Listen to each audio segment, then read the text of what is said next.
Woba umaze kwiyumvira isano ryoba riri hagati y'umukokayi, ikiraro ndetse n'ikiranganzira arico benshi bita pancarte? Canke wamubicako gusa nta gihe na kimwe urigera wiyumvira itandukaniro ryavyo? Vy'ukuri ndagutumiye reka tuyage uno musi, umpereze kano kanya ndazi biriko biragenda neza cane.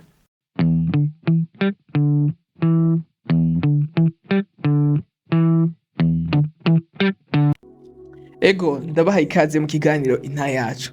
Ikiganiro inta yacu nkuko natanguye ndabibabwira ati twashaka tuyage ku kintu bita twashaka tuyage ku isano riri hagati ya pancarte arico bita ikiranganzira, ikiraro hamwe n'umukokayi.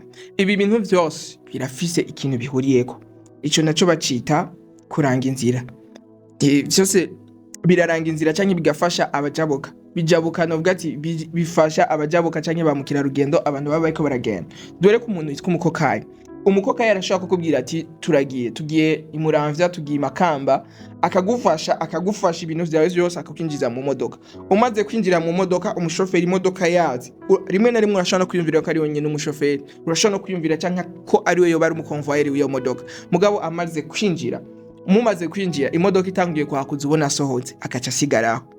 Reka tuje ku kintu ca kabiri citwa ikiraro. Ikiraro nacone ni ikindi kintu. Ikiraro kirafasha abajabuka, kirashobora kukwambutsa, cambuza mbere benshi. Mugabo ingorane y'ikiraro gihefise, ikiraro kiguma gitambukije ku iburyo n'ibubamfu. Rero ingorane ikiraro kigira ntikigera kivaho nyene, kirajabutsa abandi ariko coco ntikijabuka. Bisigura ngo hamwe hoze gitereye ku ruhande abandi bako barahunga bacamwe, cohitana ikiraro mu gihe ikiraro kiba cajabukije abandi. Navuze icya gatatu ni ikintu bita pancarte. Pancarte nayone ikiranganzira kirakwereka aho ushobora kuja. Ikiranganzira kirashobora kukubwira aho ushobora kugamira imvura, kikakubwira ati canga niwacanga imvura uraza kuyugama. Mugabe ikibabaje nuko hageze imvura itangiye kugwa, ikiranganzira ntikigera cugama. Bisigura ngo amagorwa cyakijije abandi coco kiyagwamo. Rero bino bintu bishatse kutubwira iki nk'abana b'Imana? Dusomye Yesu yaravuze ngo abamvuga imereza bavuga ngo mwami ngo sibo bazo ngo abamvumereza mwami sibo bazokwinjira mu ijuru. Ngo kandi hari abazovuga ngo twakoze ibitangaza mu izina ryawe, twarasenza abadayimoni, twaragize iki, ngo ariko nzobabwira ati ngo mumvireho mwabakora ibiziramwe sinigeze ndabamenya. Ibi bitubwiye iki? Iyo urinze ubona umuntu arageze ku rugero rwo gukora ibitangaza, bisigura ngo ntibiba vyadukije, arafata umwanya wo gusenga, arafata umwanya wo kwisonzesha n'ibindi kugira ngo ubwo bushobozi butangure kwigaragaza. Bisigura ngo umuntu agera ku rugero rwo gusengera abagwayi bagakira, umuntu atangura gukora ibitangaza, umuntu agira si umuntu yakijijwe uno munsi gusa, ariko n'umuntu aba maze igihe mu rushengero. Rero Yesu aravuga ngo burya rero si bose bazoja mu ijuru. Impamvu yavuze ngo ni uko umuntu yabaye novuga yakora ibizira. Bisigura ngo umuntu yabaye nka pancarte, yabaye nk'ikiranganzira, yabaye canke ikiraro, yararangiye abandi kuja mu ijuru, yararangiye abandi kuko nimba uri kurakora ibitangaza tubikora mu izina rya Yesu, hama umuntu akize turamubwira ati ni Yesu agukijije, sije ndagukijije. Yarafashije abandi, kandi iyo umuntu akijije arakizwa, akavuga ati ndakiriye Yesu Kristo umwami n'umukiza, ndabonye ineza y'Imana, ndemeye guhindukira.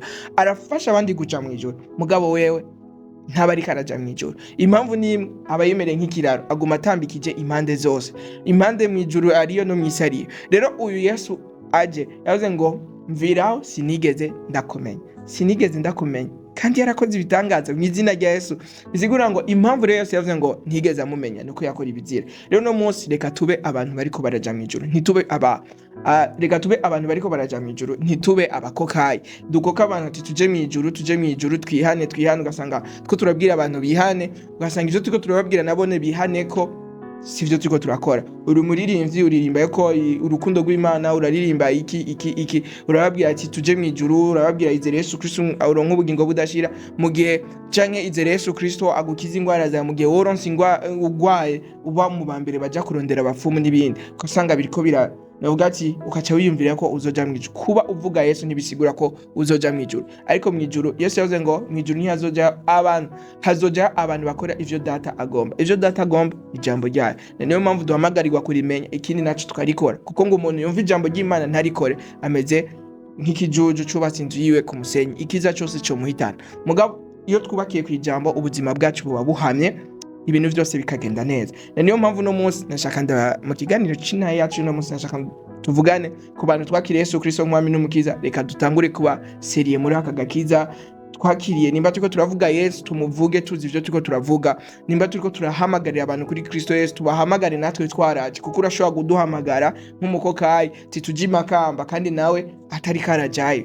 Rero nimba turiko turabwira abantu tuje kuri Yesu, reka natwe kwanza ubwa mbere na mbere umushaha wa mbere ukeneye kuja guhiga, nko uri umuvuga butumwa, umushaha wa mbere utegerezwa kuja gukiza canke kuja kurondera, kuja kuroba, ni umushaha wawe.